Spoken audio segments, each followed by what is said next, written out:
So, a couple of days ago on one of our good morning walks, I said that you could go into almost any pub in the north. In fact, as one person said, you could probably go to any pub in the world and probably find an almost exact double, if not a, shall we say, copycat in many ways of Lee Anderson.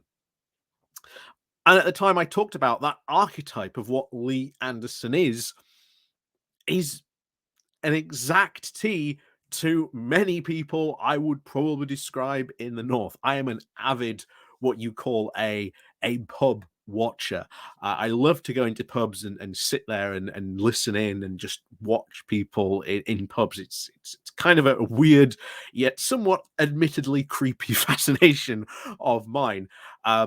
But it's nice to sort of sit there, have a pint, and watch the world and people pass by, as they say. So I am very familiar with Lee Anderson, but at no point, shall we say, would I go up to one of those people in the pub and say, "You should be an MP." But unfortunately, for some reason, that's what someone decided in the Conservative Party, that Lee Anderson should be, well, AMP. And of course, this was because he converted, shall we say. And we'll go over Lee Anderson's, shall we say, background, or at least his origin story of why he became a Conservative MP in a moment. But one thing in particular, I think seems to be very, very worrying, or at least alarming. And that is, of course, he seems to be copying Boris Johnson in a couple of key yet very worrying aspects that we should probably be quite worried about, to be honest. Because, well, if Boris Johnson was able to, shall we say, climb his way up the greasy pole to the top of the ladder, unfortunately, there may be not just Lee Anderson, shall we say, copycatting what Boris Johnson did. Just as I said a few days ago about Suella Braverman, I think she would probably be looking at doing the exact same thing as well. But before we get talking into more about sort of some of the copycatting that Lee Anderson seems to be doing, of course, Boris Johnson, please do remember to click on the like, share, and subscribe button. And of course, down below there are my Patreon page. There's one donation link called Buy Me Coffee, where you can, well, buy me coffee. There is the like, share, and subscribe button, of course. And thank you very much to all those people who do help and support the channel that way. And of course, there is the Pony Club as well down below, as well as the YouTube thank you button. So thank you very much to all those people who do help support the channel. So, before we get into a bit of this copycatting, especially around some of his more recent comments, it's best to really look at who and why Lee Anderson in particular. First of all, he used to be a dyed-in-the-wool Labourite, according to, again, himself and his own origin story. But after having, shall we say, run-ins with the hard left and momentum in his own hometown, he decided that he had to leave, that it was too infiltrated with the quote hard left. So he had to completely leave the left and then join not only the Conservative Party, but take an even hard right dive into the Conservative Party, joining up with many of their hard right factions. And he himself has been involved in a numerous number of scandals and things that he has said just by, well, opening his mouth. And most of them, let's face it, had been done before under Boris Johnson. And I think this is what gave Lee Anderson, to be honest, a lot of cover within the party, especially when Boris Johnson was there, because, well, Boris Johnson had not only said it before, but in many cases, Boris Johnson had said far worse, certainly in the case of some of the stuff that Boris Johnson had said. And now we see Lee Anderson almost copycatting in a way.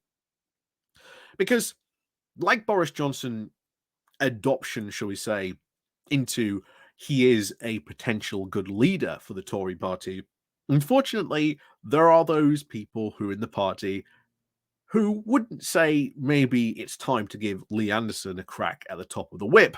But he has been put in a position as deputy leader of the Conservative Party where he is very much responsible for trying to win votes for his party. And it is an incredible key position, especially for someone who is a newcomer into Parliament like Lee Anderson.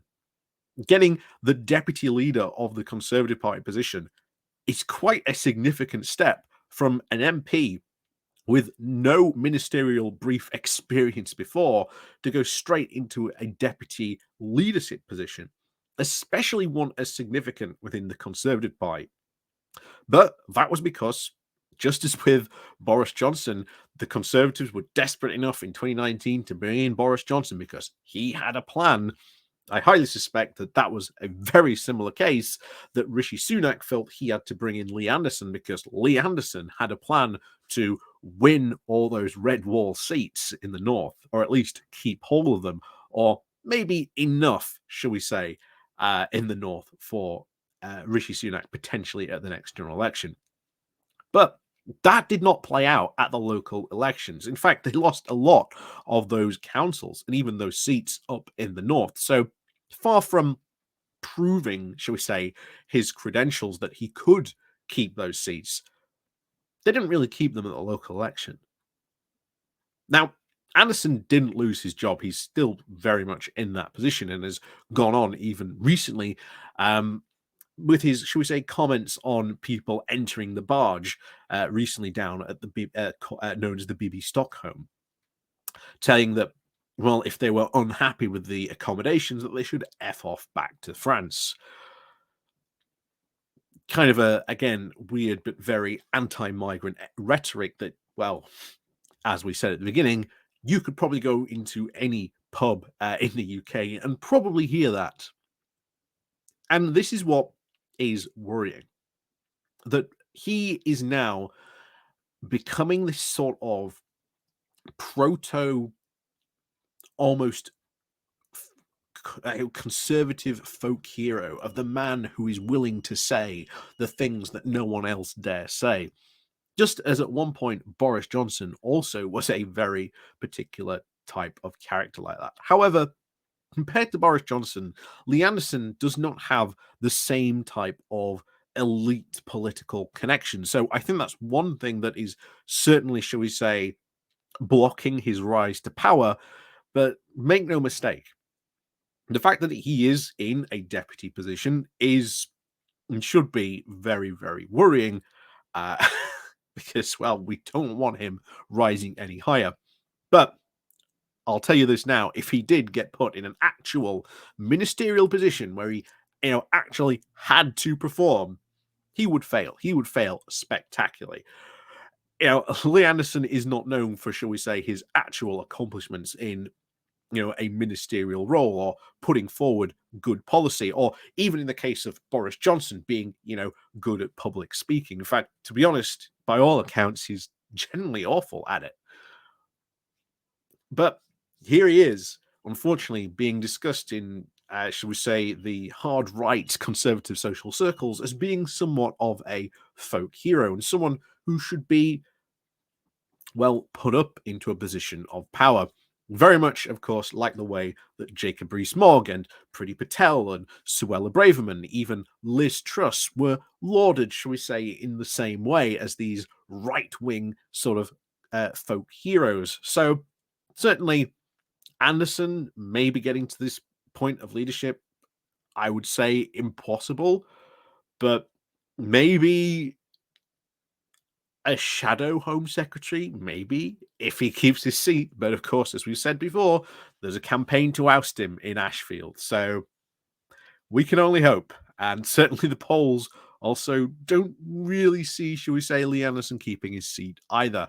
We can only hope that, again, after the next general election, he is, well, ceremonially, shall we say, booted completely out of the House of Commons and left to rot on what was a very populist experiment by, well, the UK far right. And we can only hope that, well, that's where he remains, on the trash heap of political failures, along with the rest of political failures such as Priti Patel, Boris Johnson, Liz Truss, Jacob Rees-Mogg. The list goes on and on.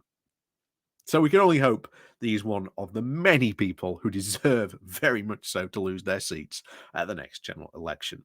But it is worrying that he is, shall we say, almost copycatting Boris Johnson.